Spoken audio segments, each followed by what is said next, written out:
Hey, Star from Sweden. This is Adrianne from the Black Women in Europe podcast, your mindfulness activist. Hey, it's your girl Kate Pearl, your truth teller and healer for justice over here in the UK. And this is our season of healing. Of healing racial trauma. We were supposed to do that together, people, but that's as close as we could get. Yeah. So stick around. Blooper reel. Racial trauma is fucking us up. Yeah, that part. Biggest reason is because it doesn't just live in our minds, it lives in our bodies. Let's talk about it. It's your girl Kate Pearl, and get this, studies show that this isn't just stress, it is actual trauma, and we carry it every single day. It's the exhaustion you just can't shake. It's the tension in your shoulders. It's in the way your heart races when you walk into a room and you know you're being judged. Racial trauma rewires our stress responses, disrupts our sleep, and it weighs us down with exhaustion we can't just push through. A 2021 study by the University of Birmingham found that racial trauma is directly linked to long-term mental health issues, other big problems, high blood pressure, chronic stress, and even PTSD. Add to that, racism in mental health care damages Black and ethnic minority patients. The very system meant to support us, instead, it breaks us down. So when people say it's not that deep, no, it's deeper than they'll ever admit. That's just the start. From workplace microaggressions to the pressure to always be on, we've been conditioned to grind through pain like it's normal. It's not. So let's be clear. Rest is resistance. We're refusing to let this machine run us into the ground. And if that makes some people uncomfortable, good. Rest isn't just healing, it's power, and we're taking ours back. Follow us here at Kate Pearl's Pearls for more of the truth they don't want us to speak. Do its thing. So let's start with the basics. What is racial trauma? And in this section, it's all about defining it, so let's have a chat. When we talk about trauma, most people will immediately picture a car crash or a sudden assault or some other kind of one-time catastrophic event, right? But racial trauma, it's not a single moment. It's not confined to a date, a place, or a single memory. It's actually the chronic, cumulative, and ongoing stress of living in a world shaped by racism. And that's the bottom line. Okay, can I say one thing? And I swear I'm just not going to drop it because I love what you said. It's not just one thing. But I can remember my first time where I was like, somebody was just, but please keep going. I love how you say that because it's constant. It is constant. It is constant. And you will remember specific individual events, something I'll absolutely expand on. But ultimately, it is, we are living in a world shaped by racism, and it's the daily exposure to microaggressions, systemic violence, and also cultural erasure plays a massive part in it. Yeah. So it might be things like hearing the same slurs your grandparents heard, or being denied access to the same spaces they were shut out of in whatever way, and being gaslit by the very institutions that claim to protect you. Yeah. So racial trauma, it's not just something that happened to you last week, although something that happened to you last week could be massively significant. It won't purely be that. It's actually the echo of what's been happening for generations. Yeah. Yeah. So, I mean, it's a shame it can't be a one-off. Exactly. Right? Wouldn't that be that ideal? And that would speak to that. It's not great, but that car crash that happened that one time, or that, that isolated thing. And it's not, it's a collection of things over often a long time, a lifetime, generations, and more often than not, starting in childhood. And so the thing about racial trauma as well, we're going to talk about the clinical recognition of it. Actually, one of the most detrimental things here is that in clinical terms, racial trauma isn't even yet fully diagnosed in this is called this thing called the DSM. It's like a measure of different types of trauma, right? The DSM is actually the Diagnostic and Statistical Manual of Mental Disorders. But that doesn't mean it's not real, as we've discussed, and we'll do more. Study source. I love these. I always love to read my studies, and my bookshelf needs a break. But psychologist Dr. Monica Williams. She's actually one of the leading voices in this field, and she has long argued that racial trauma must be acknowledged by mental health professionals. It's got to be. I'm 100% in agreement with this. My own journey, this really pissed me off. Okay, say it again for the people in the back. Yeah, basically, it's not fully recognized as an actual trauma, right? That's the crime. Okay, but we've also got at least one of the leading members in this field, psychologist Dr. Monica Williams, has argued this for a long time. Racial trauma must be acknowledged by mental health professionals if we are ever really going to stand a chance of healing it and healing it long term. Louder for the people at the back. How was that? I heard her, and thank you. And I just wonder, is she a woman of color? Yes. Or an ally? She's a woman of color. She's a woman of color. Okay. Yeah. So one of our leading voices, and it's important that, as you say, people that have suffered this realize that, as you say, the gaslighting, just because if you're brave enough to go get help, just because they don't really feel like you have a problem, Dr. Monica is telling them they're wrong. She's telling them they're wrong. She said it. If she didn't say it first, she's definitely one of the ones to have said it the loudest, and she's in the field, right? Expanding on that, she points out that Black people, Indigenous people, people of color are more likely to experience trauma, not just through singular events, as we've just talked about, but through the accumulation of racist encounters. Yeah. So depending on how long you've been around, that could be any number of encounters, right? Quoting part of an article she wrote in 2013, unlike many forms of trauma, racial trauma is chronic. It occurs repeatedly, often subtly, and it's reinforced by cultural messages that deny it's even real. Yeah. Okay, so, just in case people don't understand what chronic means, that means persistent, never goes away. Yeah, doesn't go away. It's there somewhere constantly, subtly, subconsciously, or even not so subtly. Imagine you have a bad back. People like that's chronic back pain. And your back is always hurting. So it's always. I just want people with chronic maybe don't know what it means. Chronic. Chronic doesn't necessarily sound like the forceful word it is to me when you're chronic. I mean, it's like it's not going away. Consistent, persistent, going absolutely nowhere, right? And it's, again, it is, I've said this many times about trauma, and again, plenty of people in the field will have said this, like, your body stores it, right? Your body keeps the score. I can't remember who wrote that, but there was a whole book on this somewhere. I read it. It was hugely enlightening and absolutely correct. And again, I'm going to refer back to the same article again from Dr. Williams. She also outlined how the symptoms of racial trauma, going back to what you were just saying, for example, about back pains, mirror those of things like PTSD, which can be a combination of all sorts: nightmares, avoidance, hypervigilance. But with one key difference, again, we're going to get back to this thing, it's ongoing. There is no safe post in post-traumatic, because for many Black people, the trauma hasn't ended, and that's on period. It hasn't ended, yeah? We're still daily getting traumatized. I mean, you just said the truth. We're living with PTS.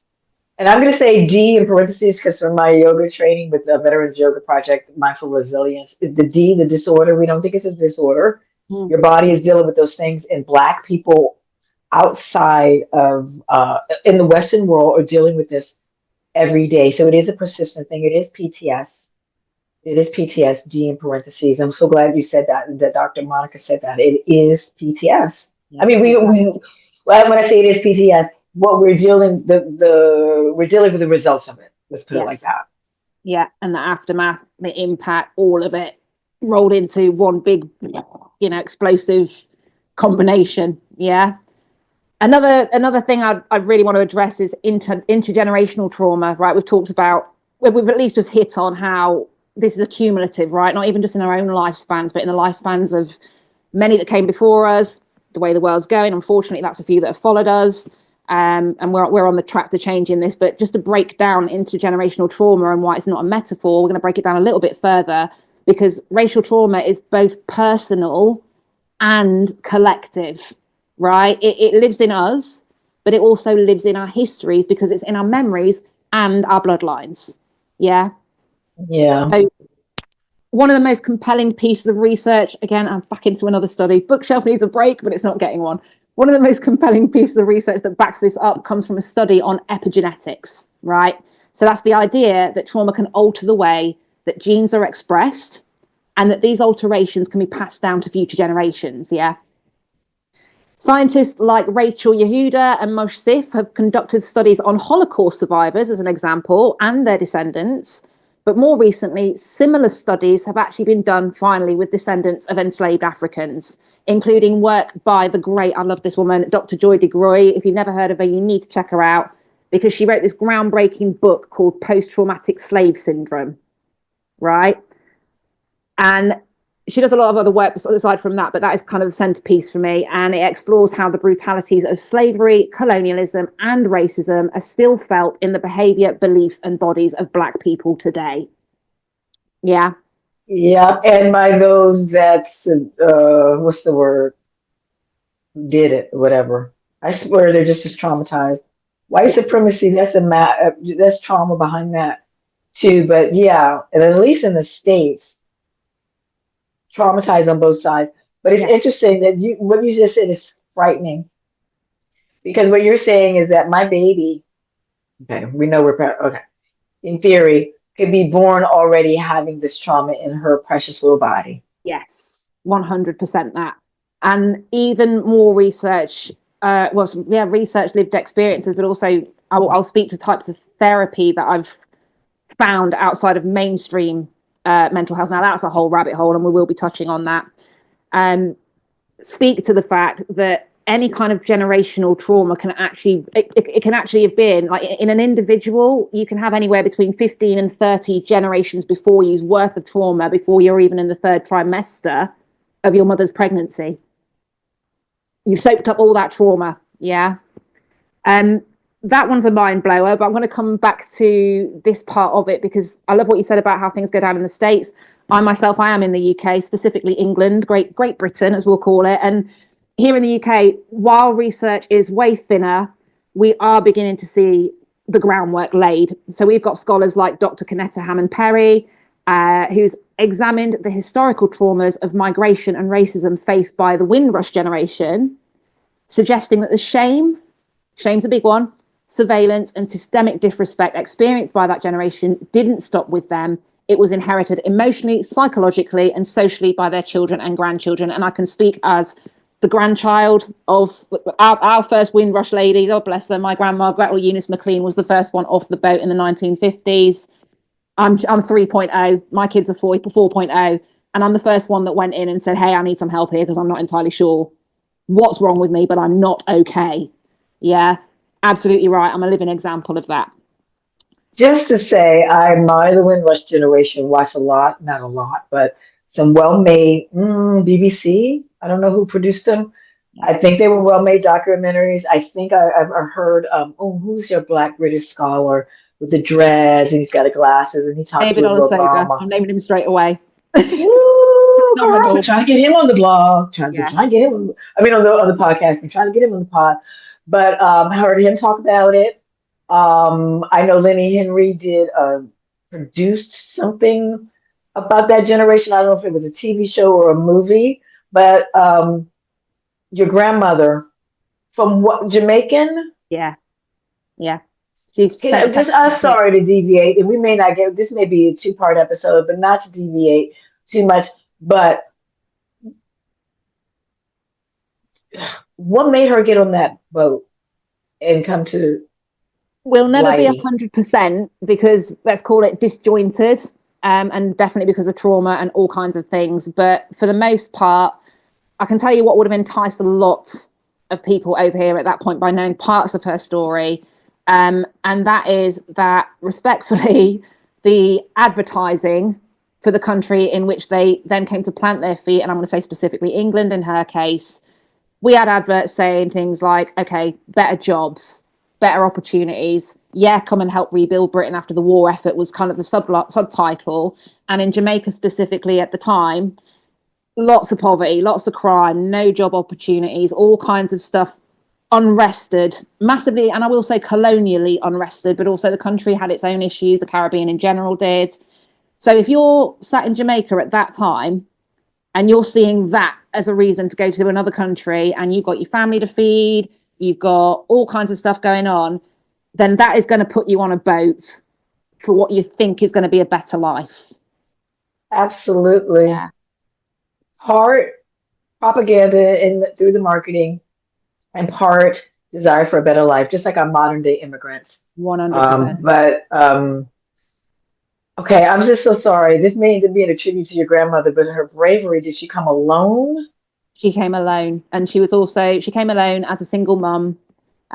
She hadn't had my dad yet, but she had my big brother and his sister. And my dad was the first born in this country in the 60s. Yeah.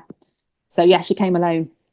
Okay, last question. Did your dad get a passport? Because I know there was some controversy about citizenship for the generations because the people didn't necessarily get papers, the Windrush generation. And then I don't know if it was Theresa May, some of them. Under her government, we got what she's calling the Windrush scandal, which has got to be one of the biggest insults ever as far as the connotations of that. Again, rabbit hole. My dad wasn't specifically affected by that, but I do know people that were. And I know that there was one, I was going to call him a kid at the time. He was a young adult, young man, never touched Jamaican soil, ever. Never even visited, never been there for any reason, but just purely because he was spawned from that generation and they could tag him that way, got deported. You know? Okay, we're rabbit holing, but it reminds me of what's happening in the States with deportations for people that by any natural law would have the right to be there, and in the fact that some Americans are citizens, but because they were brown or whatever, got caught up in a dragnet. So thank you for sharing that personal story, because when we talk about racial trauma, to me, sometimes it's too easy to forget that these are people we're talking about. Yes. Exactly. Real people. Exactly. And yeah, so that's a little bit on, kind of how that works. There's way more to it. And I'm going to keep this for me for the most part, because it is where I am. I was born in England. I've traveled other places, but I've always been in England. So, in a lot of my stuff also covers racial trauma in a British context, purely because it is truth telling, but it's also, we're talking about the narrow research, just very little, and a lot of propaganda and lies that are still covering history. So rooting this in home soil for me, here in Britain, racial trauma, it often presents itself with a uniquely insidious character, because it's not always loud and violent. And one of the rhetorics over here is like, the reason that gets to still exist in a way is because we're kind of, a lot of the time, gaslighting. And, saying a lot of the rhetoric when anyone has any kind of complaints about what's happening is, oh, well, it's not as bad as what's going on in the US because it's not this, and this, we're not getting dragged out of cars every week by police for no reason, or knees on necks. So that's happened, for example. But as far as, the British rhetoric is concerned, we're looking to the US and saying, well, it's absolutely diabolical over there in this way. So, yeah, you just grin and bear it over here because that's nowhere near as bad. Disgusting. But it's more often, it is going, I digress slightly, but racial trauma itself, more often it's quiet, it's bureaucratic, it's relentlessly polite, done with good manners. It's the teacher who assumes your child is aggressive for asking a question. I've got some classroom stories. We can do that another time as well. The job interviewer who tells you you're not the right cultural fit. This can happen a lot. It is being stopped and searched. I know you guys can relate to that one, for walking while black, just existing.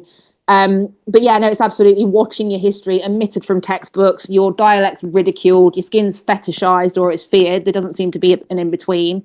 And it's being gaslit by the nation that you helped build, Okay, sounds like you're describing the US. What's the difference? I could probably maybe add some things on, and I know that's not an exhaustive list. Yeah. But unfortunately, and having lived in the UK, England in particular, London, and a small village, you're right. People love to say there's no racism in the States. I mean, in the UK, it's in the US. And I just like, okay, here's a report. Have you seen this thing? And then I love to mess them up. Well, everything we do, we learn from you. We're just your bastard cousins and blah, blah, blah, blah, blah. You all started it all. I mean, don't get a brick going talking about race. Yeah. Woo! Oh, exactly. How do you get how do you get someone to go from this color to lobster red in 2 seconds? Talk about race, right? Yes. You get so upset. But I don't want to digress and get off of your thing, and I know our time is limited. But you're just hitting on so many cylinders. This may be a two-part episode, but I didn't want you to think that we're so much far that it's so much worse for us. Okay, the car dragging out. Even though everybody doesn't have a gun, a lot of that is exaggerated. It's not happening 24/7. But don't. I'm so glad that you said it's disgusting. If you compare what's happening where you are to what's happening in the States, don't ever hold us up for a mirror and say we're not doing anything wrong. So I'm so interested to hear that, because I thought people were just saying that to me because I'm an American, and Brits like to bully Americans. Sorry, I don't know if you know. It's true. I don't know if you know. Yeah. So I don't know if they were doing that for me, but to hear this say that this comes up in the conversation for a Black British person. Yeah. Disgusting. Yeah. Agreed. Sorry that happens to you. Yeah. I mean, a lot of this stuff is absolutely universal in all its different ways. It's disgusting that it happens to any of us. But it's interesting the different angles based on, and I always kind of thought, not only the different parts of the world, for example, but even the different. I love how you just said that. Yeah, you lived in the UK, so you know what it's like there. And you've mentioned you lived in one of the major cities, and you've also lived in a smaller place, right? So, and again, those dynamics can be very, very different because for in a major city, you are definitely going to see way more. Nobody messed with me in London. It wasn't. Right. I didn't get bullied. When I say they like to bully, I didn't in London. I just know in general because I know the British humor and all of that. And I watch those smart comedic talk shows where they love to make fun of Americans. And I'm laughing because it's like, you're right. But in the village, it's brutal. Village people are brutal. Yeah. And it can get even more insidious in smaller places because I personally visited major and bigger cities, but I've always been either small towns, and now my recent place is a village. And there's so many different variations on how this works, but you're absolutely correct and well spotted. You wouldn't get messed with in London, but you will in the smaller places. And it can be very, very, how can I put this? Interesting, Interesting. And Kate, I want to say one thing, because I do know that there have been some people who have been killed in London based just on racial violence. Yeah. So I don't want to downplay that, or am I wrong? Because I do. Okay, but I don't want to downplay it. But I want to say in my circle that I was moving in, where I was working, I was in the music business. I was admired because I was Black. You'll love our music. And the white people about that, from Eric Clapton aren't afraid to say, yes, we tried to imitate B.B. King. Mick Jagger will say, yes, I wanted to sound Black and have soul. David Bowie will be like, yes, why aren't you playing Black people on MTV? Whereas in white, in America, Elvis, they won't do that. They'll just steal your stuff. But at least in Britain, they're like, we love your music. We love, we try to do our best. More the work, right? Yeah. So I was in those circles. So God forbid, I was in the wrong place at the wrong time, like those, which can happen to any of us at any time. Yes. Just in the wrong place at the wrong time. Now, I know it can happen to anybody of any race, but it's nothing like being a Black person in the wrong place at the wrong time. It's called lynching, right? It's called horrible things can go wrong. So you're right. It depends on the circles. And in the village, all gloves off. Let's put it like that. All gloves off. Yeah, exactly. And just, again, really quickly, I'm sorry. And it was to the point where the misogyny would come out because I had somebody that was like, Wimbledon, right? In the pub, walking in Wimbledon, looking up. I was like, oh, Serena's playing. And somebody said, yeah, one of the Williams brothers.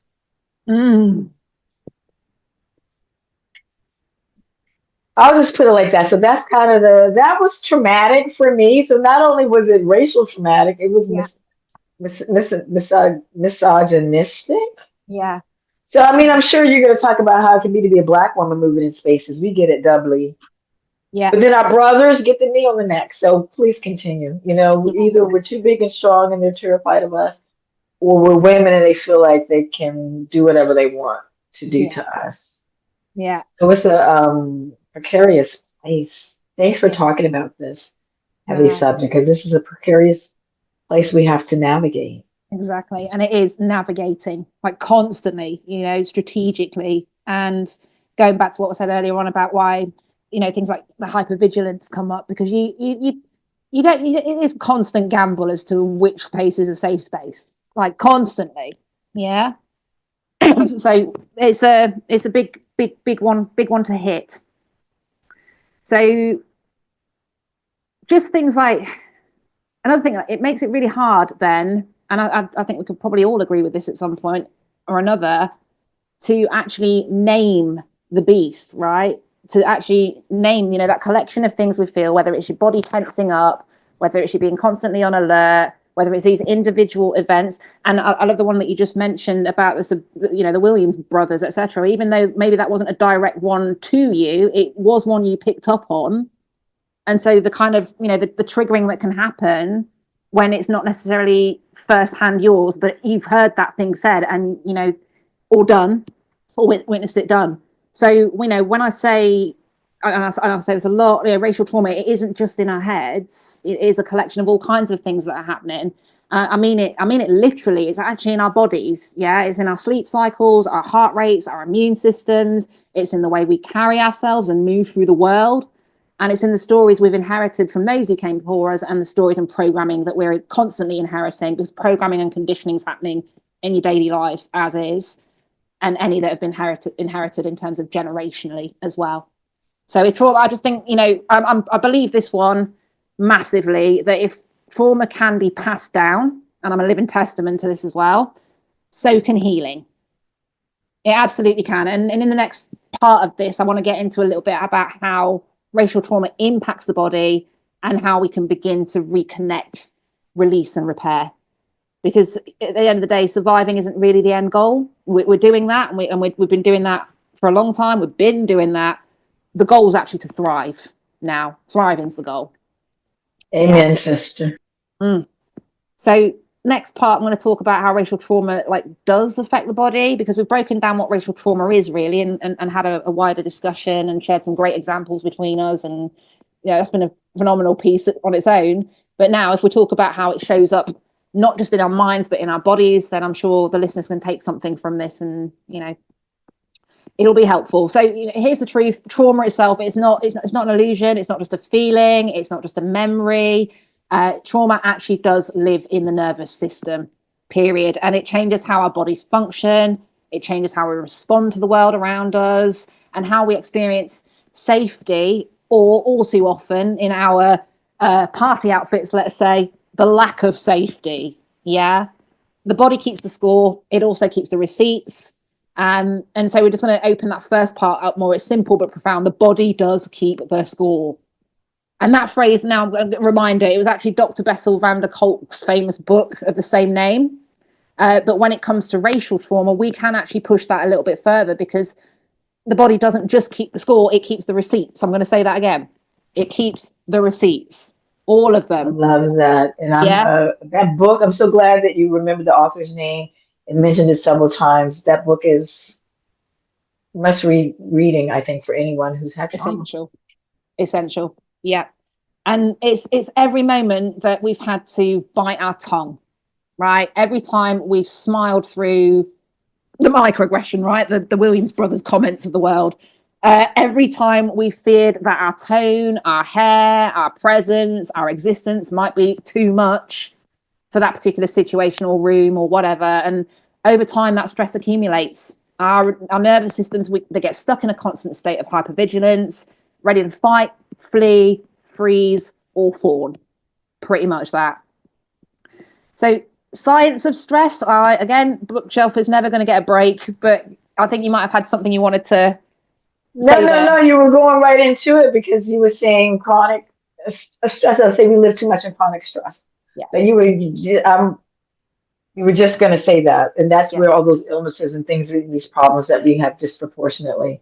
Absolutely. And maybe we can talk about. I don't know about the community in the UK, if they have more incidents of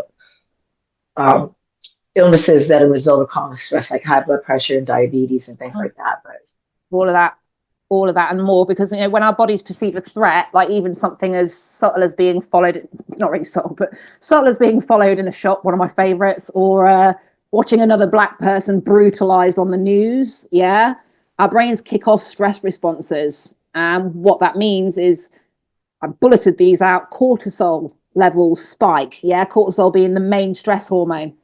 Yeah. Adrenaline surges, heart rate increases, breathing becomes shallow, muscles tense up. And that's great if you're running from a lion. But if this happens every day because of racism, that is toxic stress. And it doesn't just go away, it builds up. Yeah.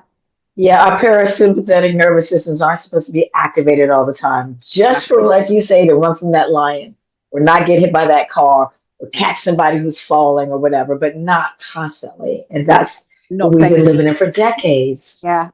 Over those kinds of spans of time. And going back to what you were saying, chronic exposure of this kind of stress has been linked to things like high blood pressure. You mentioned it earlier. Heart disease, diabetes is findings on this now. Weakened immune response in general, digestive issues, insomnia. And backing this one up, I'm going back to another study on my bookshelf, a 2020 study by the University of Manchester. So that's right over here in England. And also King's College London found that Black Britons are twice as likely to report poor health outcomes that are related to stress, anxiety, and depression. And what we're finding is that the experiences of racism are ultimately the key driver and commonality in all of those. Yeah. Well, sad to say that's something else that you have in common with your US cousins. Yeah. Cellular exhaustion, since we're on the really triggering stuff, the physical cost of being on guard. We've already touched on it. When your nervous system is constantly switched on daily for decades, your body burns through resources, right?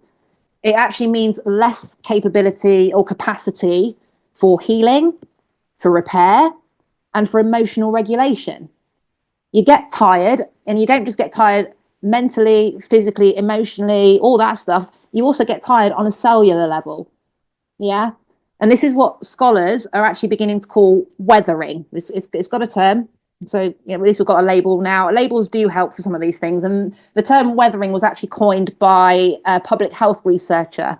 And this is Dr. Arlene Geronimus in the 1990s. And it describes how the cumulative impact of racism literally wears down the bodies of Black people faster than white people.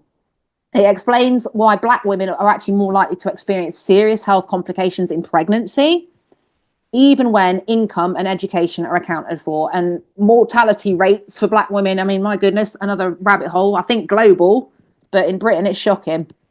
You're talking about women dying in childbirth or getting really off the charts in the States too. It's ridiculous. Okay. Yeah, absolutely. It's absolutely vile. So, and to just expand again on the. But wait a minute, Kate. I just have to say one thing, because don't you all have a lot of midwives in the UK? That's supposed to lead to better outcomes. It's supposed to lead to better outcomes. It's the kind of advertising for this as well. But also, while not being in that field, a lot of those midwives are dealing with racism. Gotcha. Because that's one thing that there's in the States, a push for more Black midwives and doulas, and not just dealing with the doctor, because in the States it's pretty much doctor led, and it should not be doctor led. It should be women led and doulas, and yes, they bring the doctor in if something goes wrong, or have them. But anyway, that's sad to know that is the truth with the national health system, because Americans think Britain's got great health care, great health care. Yeah, it's not serving us. Probably not. Fantastic. It's probably not like that terrible in terms of a lot of, or comparatively to other places, but actually, again, it's another one of those pieces of propaganda that it's not always true. And backing that up, here in the UK, Black women are actually 4 times more likely to die in childbirth than white women. Yeah. And the study was done by Embrace UK, whatever that means, 2022, very recent, happened in the last few years. That's not just biology, that is actual trauma as well. Yeah, it's systemic neglect. It's being gaslit by health professionals. It's fear in the consultation room. Devastating for the family, for everyone involved. And racial trauma showing up at the most vulnerable moment of your life, right? Where your focus is meant to be able to bring in this new life into the world. And, can we have the right to enjoy that process in whatever way, please? Let me just quickly say something too. I have a friend of African origin, Nigerian American. I had her 2 children here in Sweden, and the first one, she didn't like the way she was treated, either during an exam or something. And she knew it's because she was African, and her husband was furious as well. Yeah. But they didn't go bananas because she was so far along, didn't want to get her totally upset. So didn't handle it there. But she knew. So even in Sweden. Yeah. It's absolutely disgusting. Just to call it a word I've got right now. So that's kind of, part of this. I'm going to lead now into, healing. We said it earlier on, and again, I'm 100% with it. If trauma can be passed down, so can healing. And also trauma is in the body, but for that reason, healing's got to begin there too, right? Healing begins in the body too. There is growing research in somatics, a field that explores how body awareness and movement can actually help release trauma. And so there's Black practitioners like Prentice Hemphill, Resma Menachem, and UK-based somatic therapist Tamu Thomas, who are doing incredible work in this area, because they remind us that healing isn't just talk therapy, right? And it's actually shaking, breathing, humming, moving, crying, grounding, all of that good stuff. And one of my favorite books ever to this day, My Grandmother's Hands. And I mentioned Resma Menachem just now. He's the author. And this book, his point in it is he describes how Black bodies need to metabolize trauma. So not just understand it, metabolize it. And he talks about practices rooted in ancestral knowledge, including breath, rhythm, ritual, and rest. Yeah, good resource. One to look up. My Good resource. Yeah, I was going to say, me as a mindful activist, I say yes to all of that. Yes. And everything, and it's so true, and it's maybe sounds like woo-woo and fluffy and maybe too easy, because all of this is free and accessible, but it's true. So you don't know till you try it. So exactly. And yeah, just got a quick story of when I noticed, I kind of consciously noticed it in my own body. I'm sure there were times I noticed before, because there's also being conscious of these things, right? For me, I remember the first time I connected the dots between racism and my body, and I was already at least partially through therapy. I'd been through a few different types, more mainstream mental health. What do we call this kind of umbrella, as it were? And I actually wound up sacking 5 therapists total, and I did that because I was like, well, when are we actually over this journey? And thanks to books like My Grandmother's Hands. There's a chap by the name of Billy Carson. I don't know if anyone's heard of him. If you haven't, look him up. There's a lot of it's stuff about the racial trauma, but trauma in general, and how he's using things like metaphysics, spirituality, alternative therapies, basically encouraging people that like these mental health frameworks are here, but they're not all there is.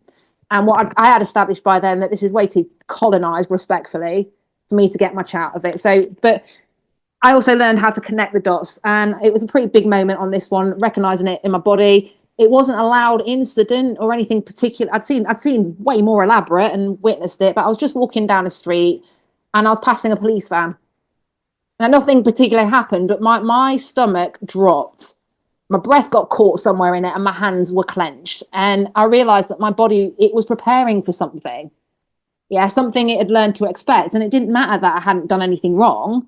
My nervous system didn't care about that. And my body remembered that is racial trauma. And that's what it feels like when safety is not something you get to assume. Yeah. Yeah, I know that feeling that you see the police or if they're behind you, just all of a sudden just get so nervous. And like you said, you're not doing anything. Yeah. But all you have to do is be driving while black or walking while black. Right. Yeah. So that's why your body thought, I guess am I going to make it past this police van? What's going to happen? This police van. Yeah. What's going to happen next? Yeah. So I'm going to talk a little bit about the emotional toll of racial trauma. I think, we've gone into what racial trauma is, how it lives, how trauma lives in the body in general, but the emotional toll, and what this actually really does to the heart, the mind, and the spirit, because racial trauma, it doesn't just wear us down physically. That's part of it. But it eats away at our sense of self, our sense of joy, and our connection to others.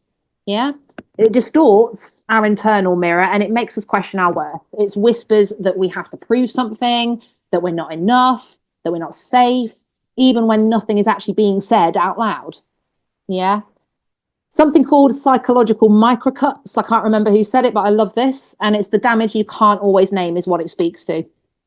And psychologists actually call these racial microaggressions. So the daily grinding moments of dismissal, dehumanization, or subtle discrimination. But if we're calling them what they are, and I'm going back to this little term again, they're microcuts. They're like paper cuts to the soul.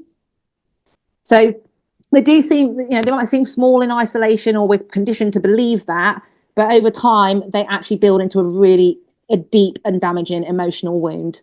And we're going to refer back to our friend Dr. Monica Williams. Yeah, clinical psychologist, done extensive research on racial trauma. She's been fighting for it to be recognised for years. And I'm quoting another survey of hers, and she says racial trauma can resemble the symptoms of PTSD. We'll take the D off, as we talked about earlier, but that's a collection of intrusive thoughts, hypervigilance, avoidance, numbness. But unlike a single incident of trauma, it's ongoing, and it's the repetition that breaks people down. Yeah. Whoa. No, I love that she said that, because I'm sorry, it wasn't Dr. Monica, but the person that the microcuts. I like it, because if anyone's ever had a paper cut, you know how annoying that is. Paper cuts suck. So imagine, yeah. So imagine tons of paper cuts every day. So, yeah. And just building up over time. Oof. So another part here, the internalized lie, and I think many of us can relate to this. Ever thought, is it me? Is it me? Right. One of the most devastating aspects of racial trauma is the way it gets internalized. Yeah, we're not really taught to do anything else with it either, especially in the UK, and I'm sure everywhere else as well, other parts of the world. But where we get it is racism is often covert, like we talked about earlier, polite, wrapped in good manners sometimes. And I didn't mean it like that. Black people are constantly gaslit on our own experiences, period. And we do begin to think things like, you know, maybe I'm overreacting. Maybe it wasn't about race. Maybe I'm just being insensitive. And this self-doubt can become, again, chronic. Yeah, we talked about how serious that was in the body. In the emotional department, it's as serious. It breeds shame. And shame is corrosive. It actually disconnects us from ourselves. And shame also tells us to shrink, to be smaller, quieter, and more palatable. It also, I think, makes you question, it seeps into every aspect of your life. If you say, you know, you're uncertain, was it me? Am I overreacting? You'll start thinking about that for every single thing, and start doubting your own judgment. So that's, absolutely. Yeah. I know I do it, and you start making excuses, and then you don't want to normalize it. But then I know I've had that, and I think that wouldn't have happened to my mother-in-law. Yeah. You know, and it's like, I'm sure of that. And not just because she's older, but because she looks like a typical Swede. So, yeah. Yeah. And the internalizing it, but the combination of internalizing and normalizing, which I think can be a kind of direct snowball effect of that. Put that together. This is where this stuff, it doesn't just get savage, it gets damaging. And backing this up again, back to the bookshelf, clinical psychologist Dr. Cheryl Grills, who's actually worked on racial healing in the US and the UK. She calls this psychic self-mutilation. When we internalize white supremacist messages and we begin to cut ourselves down from the inside. Yeah. So that one's a mouthful, and she's all over it. Emotional armor, right? So survival mode disguised as strength. Because so many of us are in survival mode, but we're expected to, and often I know that I've done it. I think many of us, and I think especially as Black women, the strong Black woman trope, right? We're going to talk about that a bit now. The strong Black woman stereotype, or the hard Black man, or the resilient immigrants. Because on the surface, the identities sound empowering, but when they're expected of us all the time, whether that's from outside of us or inside of us or both, they become prisons. Yeah, so many of us, we're wearing emotional armor just to get through the day. We downplay pain, we keep going, we hustle, we handle it, and we don't cry in front of anyone because that's seen as weakness. So that emotional suppression can backfire massively in these ways, and probably more I haven't thought of. We become emotionally numb. We lose the ability to process feelings safely. We struggle with vulnerability, even in close relationships. And we can isolate ourselves emotionally while appearing absolutely fine on the outside. Yeah. Okay, all that's true for African Americans. So now I know that it's true for Black Britons as well. Oh, that's true. It is. About the tropes and the stereotypes that we're supposed to fill in. And at some point we're going to talk about what the names are, because we've got names for them in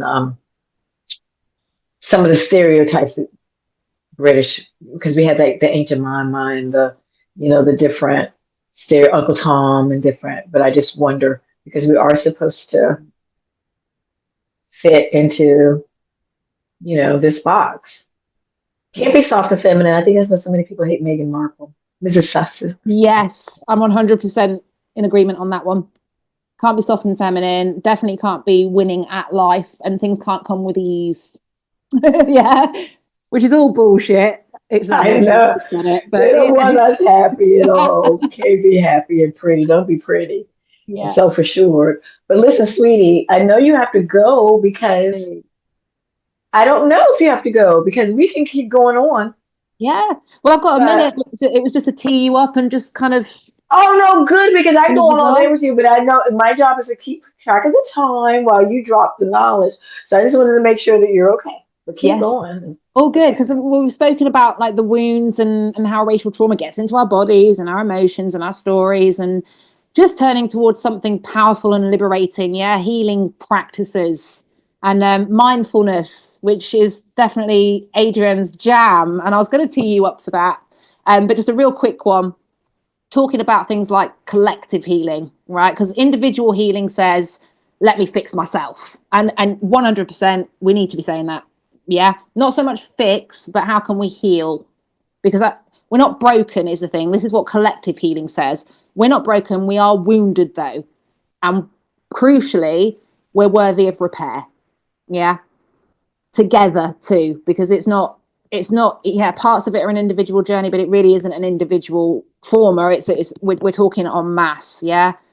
But just generally, Black people resisting the narrative of disposability is healing.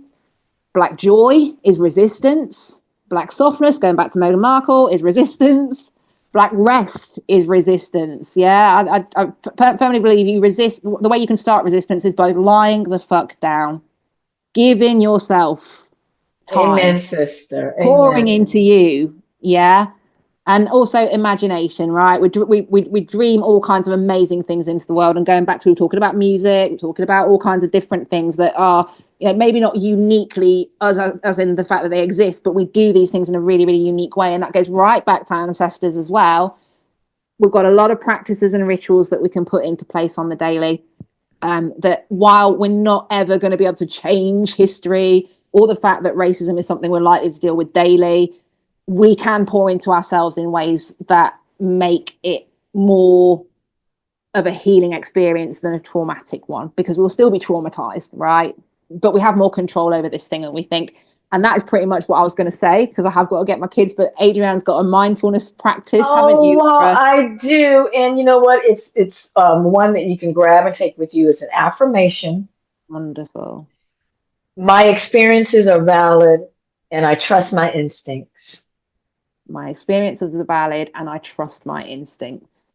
Louder for the people in the back. Louder for the people in the back. Alexa, can you play Feel Good by, you know what? We're going to dance out, but I'm going to do that while Kate is gone because she's leaving. She's got errands to run. But I want to make sure that we dance out. So, Kate, if you've got to disappear, that's fine. I'm going to fly and enjoy the dance. Enjoy the dance. See you next week. Next time. See you next time.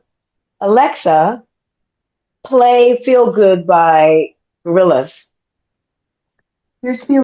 And this is the part where you go to YouTube, Google Gorillaz Feel Good Inc. and jam out. Feel Good Inc. and jam out.